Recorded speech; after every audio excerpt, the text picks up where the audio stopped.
Salut tout le monde. Je vais vous montrer pas à pas comment vous pouvez installer Windows sur votre Mac. Moi, j'ai un MacBook Pro 2012, c'est un peu vieux, mais il marche toujours. Donc, je vais essayer de faire le plus rapidement possible. Donc, on va tout de suite, vous avez besoin pour faire ça de un fichier ISO de Windows, n'importe, bon, je pense que Windows 7, Windows 8 et Windows 9, le Windows 7, il faut savoir qu'il va finir de mise à jour en 2020, je pense que c'est ça. Donc vous pouvez installer, hein, si vous êtes sur ICR en mode Java, je pense que vous pouvez encore installer, au moins sur ICR vous pouvez sans doute installer Windows 7, Windows 8 et Windows 9, et Windows 10, pardon. Donc pour faire ça, vous connectez votre clé USB. Je l'ai déjà fait. Donc, vous connectez votre clé USB, vous venez là, vous cliquez sur, vous cherchez tout ici, afficher tous les appareils. Et donc, vous ne cliquez pas là sur tout. Vous cliquez là et vous faites effacer. Vous donnez un nom si vous voulez. Ici, vous faites MS-DOS. Et en bas, vous allez choisir enregistrement de démarrage principal, MBR.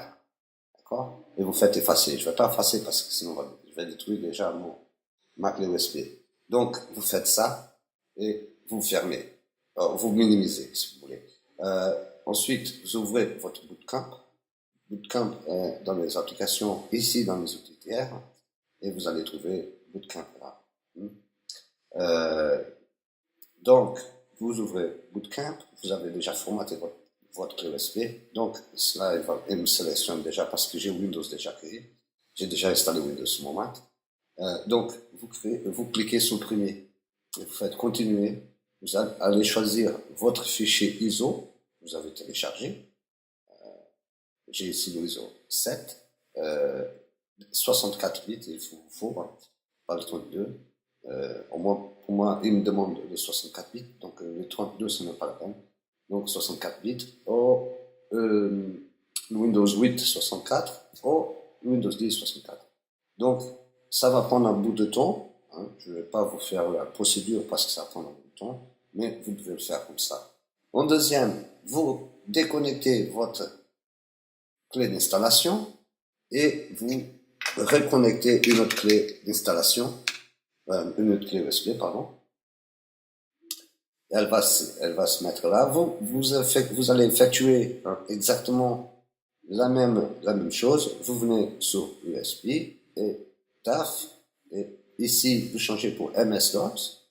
Et en bas, enregistrement principal, MBR. Et vous faites effacer. Je ne vais pas effacer, sinon je vais détruire tous mes fichiers que j'ai utilisés et que j'ai besoin pour Windows. Mais vous devez avoir quelque chose comme ça. Une fois que c'est fait, et soyez patient parce que ça prend un bout de temps, au moins que vous avez une machine encore plus moderne et plus rapide. Une fois que c'est fait, vous venez sur le dernier, parce qu'ici il me dit supprimer parce que j'ai déjà une partition Windows, c'est là, il me dit recovery reserved. Il dit que le Windows, si je clique là, hein, vous allez voir système de fichiers Windows NT File System NTFS. Hein. Donc, il ne me donne pas, il ne me propose pas d'installer parce qu'il faut d'abord supprimer. Donc, vous choisissez en dernier et ça va vous donner un cadre pour partitionner. Vous allez choisir en glissant le souris la taille de votre disque que vous voudrez pour Windows et vous faites continuer. Et il va vous demander le mot de passe, il va redémarrer direct.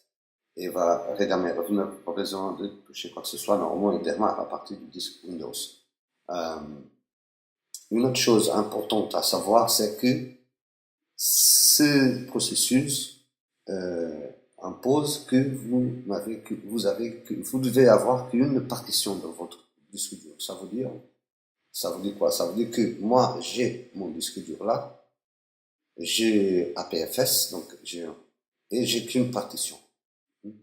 Donc, si votre disque dur il a plusieurs partitions, il va pas le faire. Donc, il faut impérativement que vous avez un système approprié dans un seul disque dur avec une partition. Sinon, je peux pas vous dire pourquoi, mais ça marche pas.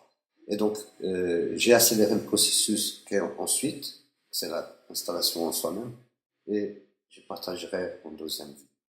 Bon, j'espère que vous aimez cette vidéo et j'espère que vous allez réussir à installer Windows sur votre Mac.